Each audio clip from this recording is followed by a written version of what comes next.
میری بہن جو دوسروں کے لیے آواز بنی تھی، یا بلوچستان میں ہونے والی جو جبری گمشدگیاں ہے اس کو پوری دنیا کے سامنے لے کر آئی، یا پورے پاکستان کے سامنے۔ ہم ایک ایسے خاندان سے تعلق رکھتے ہیں جو سیاسی حوالے سے ہم مضبوط ہیں، اور ہمیں ہماری بہن نے تیار کیا تھا اس دن کے لیے۔ حکومت کا کوئی بھی نمائندہ نہیں آیا ہم سے بات کرنے کے لیے۔ ایک دو بار اے سی صاحبہ آئی تھی، وہ بھی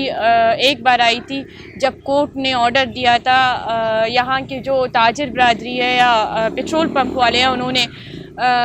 ایک سی پی فائل کی تھی کورٹ میں کہ یہ سڑکیں بند ہیں، ان سڑکوں کو کھلوا دی جائے۔ تو کورٹ نے آرڈر دیا تھا کہ جا کے ان سے مذاکرات کیے جائے، یا تو انہیں کوئی اور متبادل جگہ دے دی جائے اپنا دھرنا جاری رکھنے کے لیے۔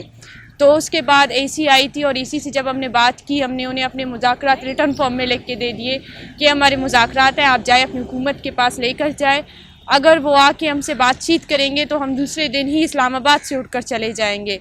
لیکن اس کے بعد نہ اے سی آئی، نہ وہ ریٹرن جو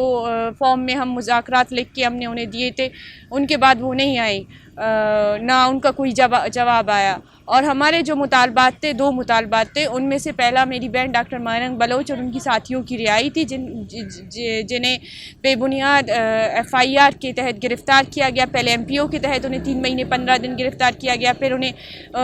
ان پہ جو ہے نا جو ایف آئی آر سے جھوٹے ایف آئی آر سے وہ لے کر آئے۔ تو ہم ان کے غیر قانونی گرفتاری کے خلاف یہاں پہ آئے تھے۔ اور دوسرا مطالبہ بلوچستان میں ہونے والے ہیومن رائٹس وائلیشن تھی، جن میں جبری گمشدگیاں، فیک انکاؤنٹرز یا تیسرا جو ہے مسئلہ ہے، ان کو ختم کرنے کے لیے ہم یہاں پہ آئے تھے، اور پہلے سے جو جبری طور پر لاپتہ افراد ہیں ان کو رہا کیا جائے۔ ہمارے دو ہی مطالبات ہیں، آئینی اور قانونی، لیکن مجھے لگتا ہے کہ نہ بلوچستان حکومت کے پاس ان کا حل ہے، نہ کہ پورے پاکستان کی جو حکومت ہے اس وقت ان کے پاس ہمارے دو بنیادی مطالبات کا حل ہے۔ فیملی کے حساب سے ظاہر سی بات ہے، جب کوئی بندہ فیصلہ کرتا ہے اپنی قوم کے لیے تو وہ سب سے پہلے اپنی ذات اور اپنے خاندان کی ہی قربانی دیتا ہے، اور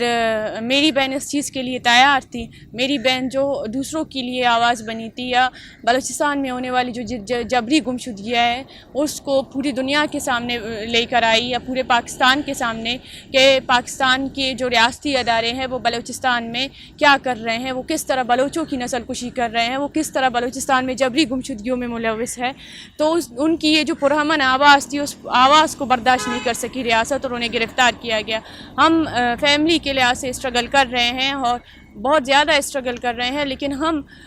ایک ایسے خاندان سے تعلق رکھتے ہیں جو سیاسی حوالے سے ہم مضبوط ہیں، اور ہمیں ہماری بہن نے تیار کیا تھا اس دن کے لیے۔ تو اسٹرگل کر رہے ہیں، لیکن جدوجہد جاری ہے۔ امید تو نہیں ہے ہمیں، لیکن ہم صرف اپنی جدوجہد کو جاری رکھنا چاہتے ہیں۔ اس ٹائم میں جب آپ دیکھ سکتے ہیں کہ بلوچستان میں پچھلے 1.5 مہینے سے انٹرنیٹ کو بند کر دیا گیا ہے، اور وہاں پہ اگر کوئی پروٹیسٹ کے لیے نکلتا ہے تو ان پہ لاٹھیاں برسائی جاتی ہے، انہیں گرفتار کیا جاتا ہے، ان کے خلاف کیسز لگائے جاتے ہیں، اور یا تو ان پہ ڈائریکٹ فائرنگ کی جاتی ہے۔ تو بلوچستان میں جو رائٹ ٹو پروٹیسٹ اور رائٹ ٹو اسمبلی کا وہ ہے بنیادی رائٹس ہے، وہ بلوچستان حکومت نے بلوچستان کے لوگوں سے چھین لیا ہے۔ انہیں کسی بھی چیز کے اپنے بنیادی جو رائٹس ہیں ان کے لیے بھی جدوجہد کرنے کا حق نہیں دیا جاتا۔ تو ہم امیدیں نہیں ہیں ہمیں اس ریاست سے، لیکن ہم